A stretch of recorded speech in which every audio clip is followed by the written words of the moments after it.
Olá, internauta. Meu nome é Geraldo Aguiar. Na videopalestra que agora se inicia, nós vamos tratar de uma grande instituição brasileira que tem a grande responsabilidade de desenvolver o turismo no Brasil. Esta organização se chama Embratur. Foi inicialmente criada no âmbito do Ministério de Indústria e Comércio, porque o país não possuía um Ministério de Turismo. E o turismo, já naquele momento da criação da Embratur, que com a criação do Ministério de Turismo se transforma em Instituto de Desenvolvimento do Turismo, que é o seu nome hoje oficial, esta entidade realmente passou a dar uma atenção toda especial e manter um diálogo do Poder Executivo com todos os empresários que lidavam com o turismo no Brasil. Hoje ainda se discute se a Embratur pode ou deve ser novamente modificada e ser transformada numa Agência Nacional de Turismo. É um debate que possivelmente será parte de grandes discussões da ABBTur e outras entidades, mas há essa tendência de que novamente ela volte a ser modificada ou separada do Ministério de Desenvolvimento Turístico para se transformar numa agência de turismo. Isso tem uma grande importância. Não sei realmente como será feita essa transformação da Embratur como empresa ou Instituto de Desenvolvimento de Turismo em uma agência de turismo. E se isto vai realmente melhorar ou não o desempenho do turismo como um todo no Brasil. Então, falando sobre essa criação da Embratur, nós vamos agora dizer que ela tem o cuidado também de manter o suporte legal do turismo. E hoje no Brasil já é bastante substantivo. Imagine que nós temos hoje uma lei nacional do turismo. Temos várias leis específicas para determinadas atividades turísticas. Além de termos na Constituição Federal referências que realmente mostram e demandam no contrato nacional, que é a Constituição, que se dê uma atenção especial ao turismo no Brasil. Então, como todos estão vendo, esse suporte legal encontra-se, por exemplo, qualquer internauta pode entrar no site do Senado Federal e baixar todas essas leis que regulam o turismo no Brasil. É importante se ter uma ideia bastante concreta de toda essa regulamentação, e particularmente grande parte dela são legislações, ou melhor, leis, que foram recentemente criadas, principalmente no governo da Dilma Rousseff. Ela teve o cuidado de, no Ministério de Turismo, criar por demanda dele, uma quantidade de leis muito importantes para o desenvolvimento do turismo no Brasil. Então esse suporte legal pode e deve ser visto e consultado pelo internauta, que tem interesse nas atividades turísticas do Brasil, e principalmente as empresas. Essas não podem ignorar o suporte legal do turismo no Brasil. Tendo em vista a importância do turismo, nós tivemos o cuidado de elaborar uma matriz em que lá se encontra aproximadamente umas 25 ou 27 organizações brasileiras, ou seja, que atuam em âmbito nacional, prestando apoio ou serviços de desenvolvimento ao turismo. Nós fomos, inclusive, até, eu diria até censurado, num congresso em que participei no Rio de Janeiro, pelas críticas que fiz a essas organizações.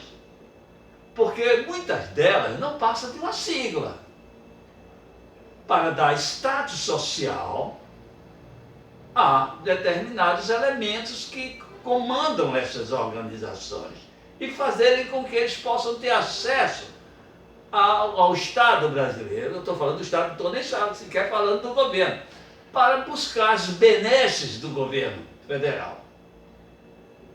E essas empresas deixam muito a desejar na prática, e que vocês façam a sua avaliação, porque, no meu entender, elas pecam por não terem ou não obedecerem princípios de escala mínima de operação,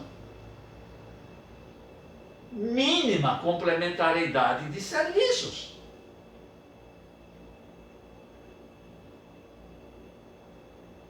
São tão burocráticas como as entidades federais. E também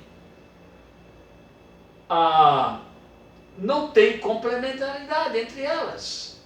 Ora, se essas entidades carecem desses princípios, significa que são apenas siglas. Elas não atuam, de fato, no desenvolvimento do turismo no Brasil. De direito, até que sim. Mas, como disse anteriormente, sempre mantendo um status social que reduta na manutenção do status quo do turismo no Brasil. Então é preciso que essas instituições, e aí eu também me refiro ao Sistema S, porque todos sabem que o Sistema S é de direito privado, mas são entidades públicas, são recursos do povo brasileiro, que o Poder Executivo permite que as confederações nacionais os utilizem, como é o caso da Confederação Nacional da Indústria, Confederação Nacional do Comércio, Confederação Nacional do Transporte, Confederação Nacional da Agricultura. Quer dizer, todas essas entidades têm um órgão a ela filiado, que são órgãos públicos, porém de direito privado, por estarem imbricados a essas confederações. Mas os recursos, grande parte do recurso dessas confederações para o Sistema S, inclusive o SEBRAE, são públicos. Resulta de contribuição da nação brasileira, não é das próprias confederações. Haja vista um problema que tivemos na época ainda no governo Lula, de que se verificou que o ensino, por exemplo, no Senai e no Senac, saía às vezes mais caro do que nas universidades federais. Então, naquela época, o ministro da Educação, que era o Haddad, teve que denunciar essa questão. E então se verificou de que 60% dos recursos doados pelo governo federal para essas confederações, para o Sistema S, eram gastos de forma corporativa para os membros das confederações, e não para o ensino, para a educação. E se inverteu então esse parâmetro. Não foi fácil. As confederações reagiram muito, mas no final de contas prevaleceu a condição de que 60% dos recursos seriam agora gastos com a educação, naqueles setores econômicos. E 40% ficava então voltado para as corporações. E principalmente no caso do SENAC, que mantinha e tem uma responsabilidade, inclusive legal, de capacitação dos trabalhadores de turismo, cobra muito caro em relação, por exemplo, ao nível aquisitivo desses trabalhadores. É preciso que essa questão do ensino, ou seja, essa capacitação profissional, seja ainda revista, a fim de tirar essa mediocridade que existe no treinamento, na capacitação de quadros para realmente participarem ativamente das empresas que lidam nos diversos segmentos do turismo no Brasil. Então, essas críticas que eu fiz e repito aqui, não soaram muito bem junto a esse sistema de organizações que prestam apoio ao turismo no Brasil, que, como disse, são muito mais siglas para tirarem proveito do governo brasileiro, dos recursos do governo brasileiro e para a apresentação de um status social, do que mesmo para o próprio desenvolvimento do turismo. Então é preciso que essas empresas primem por ter princípios realmente objetivos para o desenvolvimento sustentável do turismo no Brasil. Eu apresento também nos textos uma listagem enorme de, eu diria até cientistas ou de estudiosos do turismo, com base em um congresso presencial que eu tive a oportunidade de participar, sob a coordenação de Giovanni Seabra, no estado da Paraíba, em que foram apresentados trabalhos excelentes. Eu cito o nome de todos aqueles participantes que escreveram sobre o desenvolvimento de diferentes segmentos do desenvolvimento do turismo no Brasil, e que são apropriados pelo indivíduo, porque eles serviram apenas para melhorar muito o currículo do meu colega e amigo Giovanni Seabra, em termos de que ele possa escrever muitos trabalhos, mas aquilo ali poderia ter sido colocado a público, para que realmente as empresas ou os empresários ou empreendedores tivessem acesso àquele acervo maravilhoso que saiu daquele congresso no estado da Paraíba. Então, aí eu faço também uma crítica. Critico também a Confederação Nacional dos Municípios. Eu mostro que ela, com respeito à delegação que o Ministério do Turismo passou para ela de elaborar a regionalização do turismo no Brasil. Então eu mostro que essa entidade, ou seja, a Confederação Nacional dos Municípios, ignora completamente a Lei 10.247, que estabelece, que é constituída a Constituição Federal, que estabelece que todos os municípios no Brasil, principalmente os municípios que lidam com o turismo, tenham que ter um plano diretor participativo. Não é um plano diretor feito de cima para baixo ou por alguma consultoria, não. Deve ter a participação. E lá estão todas, isso está tudo no Estatuto da Cidade e tem todas as normas de como funciona. E esse plano diretor participativo do desenvolvimento de cada município tem a função ou o papel de orientar os planos plurianuais de cada município. Porque é sabido no Brasil que todo o executivo, todo o poder executivo, desde o nível municipal até o nível federal, é obrigado a ter planos plurianuais e, consequentemente, uma LOA, que é a Lei de Orçamento. A lei que regulamenta o Estatuto da Cidade mostra isso claramente, inclusive estabelece punições aos vereadores e aos prefeitos, porque ela obriga que o plano diretor participativo seja transformado numa lei municipal.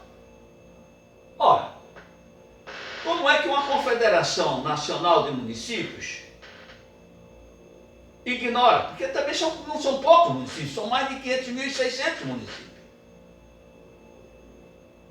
Então, se houvesse uma atenção especial para esses planos diretores participativos, certamente a CNM se habilitaria a fazer uma regionalização bastante objetiva do desenvolvimento do turismo no Brasil. Mas na forma como está sendo feito e apresentado, inclusive, é só você ter acesso ao site do Ministério de Turismo e ver, por exemplo, os municípios de vocação turista escolhidos pelo o Ministério do Turismo para essa regionalização. No caso, eu tentei ainda fazer uma crítica especial à Confederação Nacional dos Municípios quando peguei o Estado de Pernambuco e fiz juntamente com Marta Vanderlei, uma regionalização para o Estado. E imbriquei as micro-regiões homogêneas às regiões de desenvolvimento oficiais do Estado de Pernambuco. E mostro de que, por exemplo, no trabalho que está também sendo exibido no Condestur, que essa regionalização é muito mais objetiva, muito mais concreta e muito mais importante para os empresários do que a apresentada pelo Ministério do Turismo, que não leva a nada, no meu entender, a coisa nenhuma, principalmente com a qualificação dos municípios nas grandes categorias, ou seja, nas categorias de A a E, que ele estabelece para os municípios. Além do mais, a regionalização, ela peca por uma miscelânea de conceitos que eu não vejo muito sentido. Seria muito melhor que ela própria adotasse para o Estado de Pernambuco a regionalização oficial do Estado, que é muito mais concreta, que realmente tem muita objetividade para atender os anseios do empresariado pernambucano, principalmente das cadeias produtivas, através, quer dizer, dos clusters que se formam nessa cadeia produtiva. Bem, acredito que já falei o suficiente para que, e provoquei o internauta para que pesquise e veja. E, se possível, por favor, me escreva no meu e-mail, gmaguiar@yahoo.com, e me mostre os equívocos meus. Mostre. Porque é um assunto muito importante para o desenvolvimento do turismo e que não pode passar em branco. Então, por favor, leiam, consultem o Ministério do Turismo, consulte outras regionalizações de cada estado ou de cada região, de macro-região brasileira e façam suas críticas. Eu fico por aqui, muito obrigado e até peço desculpa por ter provocado de uma forma bastante veemente todas essas instituições que, como disse e repito, não têm princípio de complementaridade, de escala mínima de operação, de mínima complementaridade, são burocráticas, são centralizadas e, digo mais, toda a sua orientação é uma orientação que eu diria mecanicista, determinista e ainda